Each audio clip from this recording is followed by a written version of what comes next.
सबसे ज़्यादा नुकसान ठंडी के समय में होता है। क्यों? क्योंकि दिन छोटा पड़ जाता है और ज़्यादातर जो लोग होते हैं पढ़ने वाले वो दिन में ही होते हैं, रात में जो पढ़ते हैं फिर वही बात है, दिन भर सोते हैं। अभी से लेकर के मार्च और अप्रैल तक में तुम्हारे पास में जो समय बचा हुआ है, ये धीरे धीरे कैसे करके फिसलेगा तुम्हें महसूस भी नहीं होगा। ओढ़ लिए हैं कंबल, सो गए हैं, लेयर बना हुआ है और उल्टा लेट करके एकदम कर रहे हैं, गिर गए, फिर उठ रहे हैं नींद जबरदस्ती से। अरे कौन से क्वेश्चन पे थे, रुक 2 सेकंड बैक करने दे पहले, फिर 2 सेकंड बैक करके फिर पढ़ रहे हैं। तो ना तुम पढ़ ही रहे हो ना तुम सो ही रहे हो। तो ऐसे दुविधा में ना फंसो, या तो सोना है तो सो जाओ या पढ़ना है तो पढ़ लो। इतना कंफर्ट जोन में अपने आप को मत लेके जाओ। आप ठंड आ गया तो आपका जो दिन है वो छोटा होता जाएगा। जो सुबह पहले 6 बजे हो जाती थी अब वो सुबह 7 या 8 बजे आपको देखने को मिलेगा। और शाम जहाँ पर बहुत शाम तक सूर्यास्त होता था वो बहुत पहले हो जाएगा। इसमें थोड़ा सा आपका नुकसान होगा।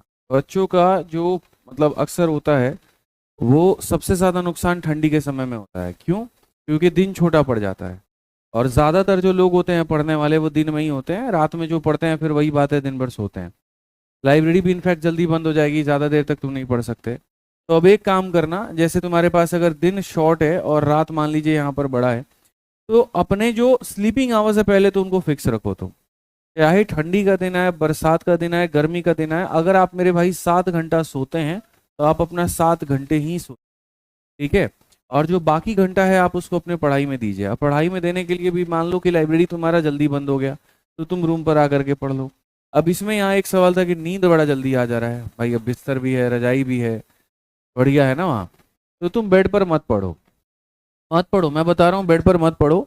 रात के समय में तुम कोई ऐसा सब्जेक्ट ले लो जैसे मानो स्टैटिक जीके हो गया, करंट अफेयर हो गया या फिर वोकैबुलरी हो गया, ठीक है, हाँ, जिसको नींद आए। लेकिन सुनो तो आगे क्या करना है, उसको लेकर के अगर अपने रूम में मानो टहल टहल के पढ़ सकते हो तो टहल टहल के पढ़ लो।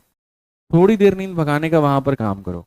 साथ में गर्म पानी भी रख लिया करो बोतल में, और गर्म पानी भी पीते रहो बार बार वहां पे, और उसके बाद में तुम यहाँ पढ़ते रहो।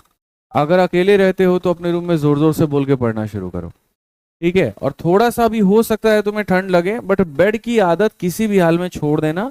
कोशिश करना वहां पर कि चेयर टेबल पर अगर पढ़ पाओ तो वो पढ़ लो। अब एक्स्ट्रा खर्चा अगर नहीं भी करना चाहते हो तो 200 रुपए का वो एक आता है टेबल वाला भी, जिसको बेड पे रख के पढ़ सकते हैं, वो भी मंगा करके उसके ऊपर भी तुम पढ़ सकते हो। लेकिन ऐसा नहीं कि एकदम ओढ़ लिए हैं कंबल, सो गए हैं, लेयर बना हुआ है और उल्टा लेट करके एकदम कर रहे हैं, गिर गए, फिर उठ रहे हैं नींद जबरदस्ती से। अरे कौन से क्वेश्चन पे थे, रुक 2 सेकंड बैक करने दे पहले, फिर 2 सेकंड बैक करके फिर पढ़ रहे हैं। तो ना तुम पढ़ ही रहे हो ना तुम सो ही रहे हो। तो ऐसे दुविधा में ना फंसो, या तो सोना है तो सो जाओ या पढ़ना है तो पढ़ लो। इतना कंफर्ट जोन में अपने आप को मत लेके जाओ। थोड़ा सा भी है ना शरीर को कष्ट देना पड़ेगा तब जाकर के बात आएगी।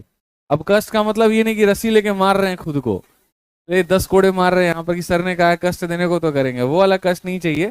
कंफर्ट जोन को दूर करने वाली बात है, क्योंकि तुम्हें पता नहीं चलेगा कि यहाँ पर ये पूरा का पूरा जो ये ठंडी का समय है कब सरक जाएगा तुम्हारे हाथ से, और महसूस भी नहीं होगा तुम्हें। सबसे बड़ी बात तो यहाँ पर ये ऐसी चीजें होती है ना, जैसे तुम रेत को मुट्ठी में बांधने की कोशिश करते हो और तुम्हें लगता है कि वो तुम्हारे कंट्रोल में है, ठीक है, और धीरे धीरे कुछ देर के बाद मुट्ठी खोलो तो सारा रेत गायब है, चंद यहाँ पर जो है यहाँ पर बचा हुआ है। वही कहानी है, तुम्हारा समय भी है।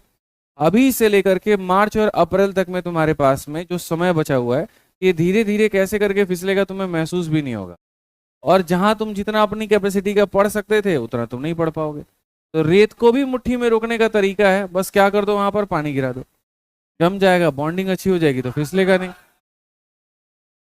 उसी तरीके से ये जो समय तुम्हारा फिसल रहा है इसको भी रोकने का तरीका है, और वो रोकने का तरीका ये है कि सोना जो है वो थोड़ा कम करो अपना। आप पढ़ते रहिए, आपके हर कदम पर हम आपके साथ में हैं और कहीं पर भी हम आपका साथ नहीं छोड़ेंगे। आपको किसी और चीज की भी आवश्यकता है तो वीडियो के कमेंट बॉक्स में आप वो भी बता दीजिए, वो भी मेरे भाई यहां पर पूरा हो जाएगा। वीडियो कैसी लगी जरूर बताइएगा और चैनल को सब्सक्राइब कर लीजिएगा मेरे भाई। आज के लिए इतना ही, मिलेंगे अगली वीडियो में। जय हिंद भाई, धन्यवाद।